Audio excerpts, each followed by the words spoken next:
तो one piece chapter 1165 आ चुका है, जिसमें एक्शन के साथ साथ हमें इस चैप्टर में इमोशन भी बहुत देखने मिलता है। तो स्टार्ट करने से पहले छोटी सी रिक्वेस्ट, प्लीज इस वीडियो को लाइक कीजिए, चैनल को सब्सक्राइब कीजिए। तो स्टार्ट करते हैं इसके टाइटल से। तो इस चैप्टर का टाइटल होने वाला है एको। तो चैप्टर की स्टार्ट होती है इसके कवर पेज से, जिसमें बेपो और जो लो होते हैं वो ज़्यूस को पिल्लो की तरह यूज करके उस पर सो रहे होते हैं। तो चैप्टर की स्टार्ट होती है अपनी रॉक से, जो रो रहा होता है और कहता है कि प्लीज मुझे मार दो, जिसे सुनकर गार्प कहता है रॉजर से, क्या ये तुम्हें भी सुनाई दे रहा है? एंड रॉक इतना कहते ही उन दोनों पर चार्ज कर देता है। एंड फिर रॉजर कहता है कि इसका जो फेस के एक्सप्रेशन है वो उसके एक्शन से बिल्कुल भी मैच नहीं हो रहा है। फिर हमें दिखाया जाता है रॉक्स और रॉजर की शॉट का क्लैश, जो बहुत ही मैसिव आके रिलीज करती है। फिर गार्प तुरंत ही अपनी आर्मामेंट हाकी से रॉक्स के फेस पर जोरदार पंच मार, जिससे रॉक्स को तो कुछ भी फर्क नहीं पड़ता है।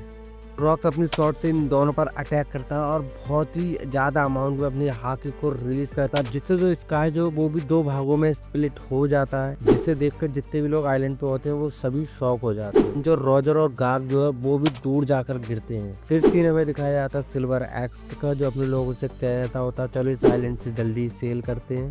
फिर जो लोग होते हैं वो कहते हैं कि फिर रॉक्स की शिप का क्या होगा, जिस पर जो अपना सिल्वर एक्स कहता है कि अब कोई भी वापस नहीं जाएगा। तो हमें कंफर्म पता चलता है कि रॉक्स पायरेट जो है यहाँ पे ऑफिशियली डिसबैंड हो चुके हैं। एंड फिर हमें शीकी दिखाया जाता है, जो कि कहता है कि रॉक्स पायरेट हिस्ट्री बन जाएंगे।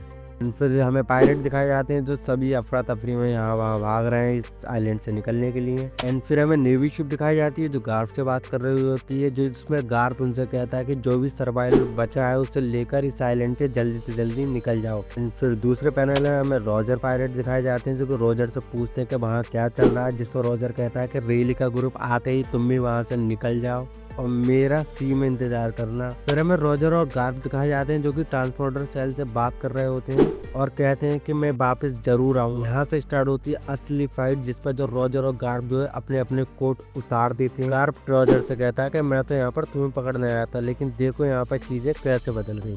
जिस पर रॉजर गार्प से कहता है कि मैं तो यहाँ पे जो शैगी को बचाने आया था और थोड़ा ट्रेजर लूटने आया था। एंड फिर रॉजर गार्प से कहता है कि क्या तुम्हें टेम्परेरी अलायंस करना है, जिससे गार्प कहता है कि मैं इसे सुनकर खुश तो नहीं हूँ, पर अपने इसे ऐसे ही जाने नहीं दे सकते। एंड फिर रॉक जो है वो गार्प पे अटैक करता है, लेकिन गार्प उसे डॉज कर लेता है। एंड फिर गार्प रॉक से कहता है कि ये फॉर्म है कर्स है। एंड गार्प फिर कहता है कि क्या हम इसको अंडू नहीं कर सकते। एंड फिर रॉजर अपनी शॉट से रॉक्स पर अटैक करता है, गार्प उसका पैर पकड़ के उसे फेंक देता है। एंड हमें लिटरली पूरे पैनल में गार्प और रॉजर के जो फेस है वो सैड दिखते हैं। फिर हमें रॉजर सैड लुक में दिखाया जाता है और रॉक्स पर अटैक करता है और कहता है वेक अप। फिर हमें रॉजर पायरेट दिखाए जाते हैं, जिसमें रेली, शीकी और अदर मेंबर होते हैं। फिर रेली कहता है जल्दी यहाँ से निकल जा रॉजर, जब तक फाइट नहीं रोकेगा जब तक उसे पता नहीं चल जाए कि हम यहाँ से निकल चुके हैं। फिर हमें ग्लोरियोसा एंड गवान दिखाई जाता है, पर हमें पता चलता है जो ग्लोरियोसा है वो रॉजर पायरेट के साथ ही इस आइलैंड से एस्केप करती है। फिर सीन में दिखाया जाता है हमें काइडो एंड बिग मॉम, इस पर जो बिग मॉम जो है वो काइडो से कहती है कि तुम सुन रहे हो, लाइफ लॉन्ग डेथ समझो, क्योंकि तुमने मेरा डेल फ्रूट खाया है, एक न एक दिन तुम मुझे पे जरूर करोगे, मार्क माई वर्ड।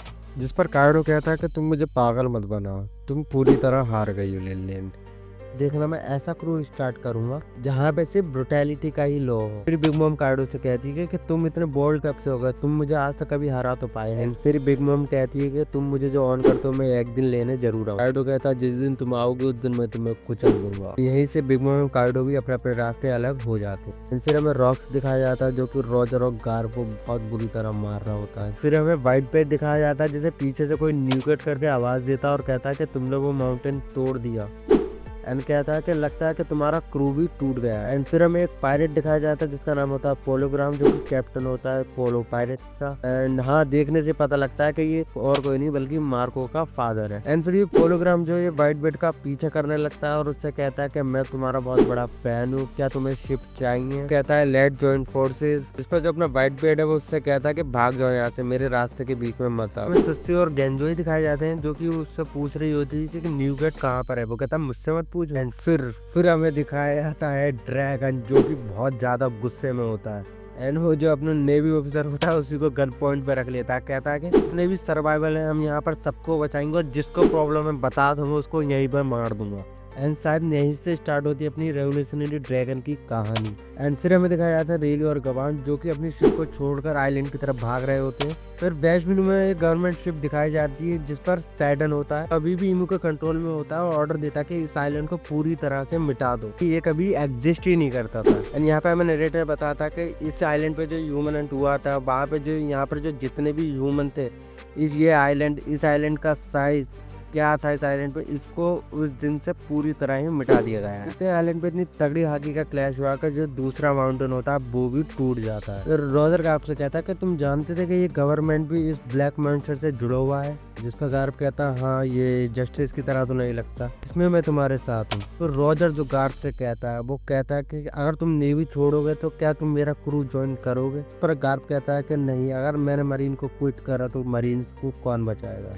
तो इससे हमें पता लगता है कि गार्प मरीन्स को प्रोटेक्ट करने के लिए अभी तक मरीन्स में है, क्योंकि अगर गार्प भी पायरेट बन गया तो मुझे नहीं लगता इन सबको कोई रोक पाएगा। अगर गार्प तो कहता है कि it's all about the mask, और गार्प कहता है द मास्क, ये तुम क्या कह रहे हो। जिस पर जो रोजर वो कहता है जो आर्मामेंट हाकी वो नॉर्मली काउंटर कर देती है डेल फ्रूट की एबिलिटी को, लेकिन मैं अपने अटैक में कॉन्कर हाकी का भी कोटिंग का यूज कर रहा हूँ, भी मेरे अटैक काम नहीं कर रहा है। पर गार्प कहता है कि रॉक जो वो अपने आप को गार्ड करने के लिए वो भी कॉन्कर हाकी का यूज कर रहा है। इसमें सरप्राइज वाली बात नहीं है कि अटैक आपस में कैंसिल हो जा रहा है। रोजर कहता है कि एग्जैक्टली अगर हमने इसे ओवरकम नहीं किया तो हम इससे कभी भी डैमेज नहीं। रोजर कहता है अगर ऐसी ही फाइट चलती रही तो हम आगे जाके हार ही जाएंगे, हम सिंपली इस मॉन्स्टर का सामना नहीं कर सकते। गार्प कहता है अगली बार हम सारी कॉन्कर हाकी को अपनी मास में चैनल करेंगे, एक साथ रॉक्स पर हमला करेंगे, सकता है इसकी वजह से हम सर्वाइव ना कर पाए। फिर गार्प कहता है अगर ये अटैक लैंड नहीं हुआ तो सब कुछ खत्म हो जाएगा। गार्प रॉक्स से कहता है कि मैं नहीं जानता ऐसे कोई शब्द है जो इस टाइम पे तुम्हें कंफर्ट दे, मुझे ये भी नहीं पता कि तुम्हारे साथ क्या हुआ है, लेकिन मैं तुम्हारी फ्रस्ट्रेशन फील कर सकता हूँ। फिर हमें रॉक्स दिखाया जाता है जो बहुत रो रहा होता है,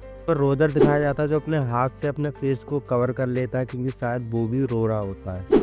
गार्प रोजर से कहता है कि रोने का टाइम नहीं है। तो गार्प एंड रोजर एक साथ रॉक्स पर फुल हाकी के साथ अटैक करते हैं। उधर जो कागज से एज एंड जो अपना गार्प जो है वो इन्फिनिट एक्सप्लोजन अटैक का यूज करते हैं रॉक्स पर। तो इस अटैक के साथ ही जो अपना रॉक्स होता है वो डिफीट हो जाता है। तो इस चैप्टर का एंड यहीं पर होता है। तो लास्ट में नरेटर एक मैसेज भी देता है कि वर्ल्ड गवर्नमेंट ने पूरी कोशिश की इस इंसिडेंट को छुपाने की, बट जो रॉक्स पायरेट है जो डिसबैंडेड हुए हैं इस वर्ल्ड को कंटिन्यू शेक करते रहेंगे। तो जाने से पहले सब्सक्राइब करना मत भूलना। तो टिल देन बाय।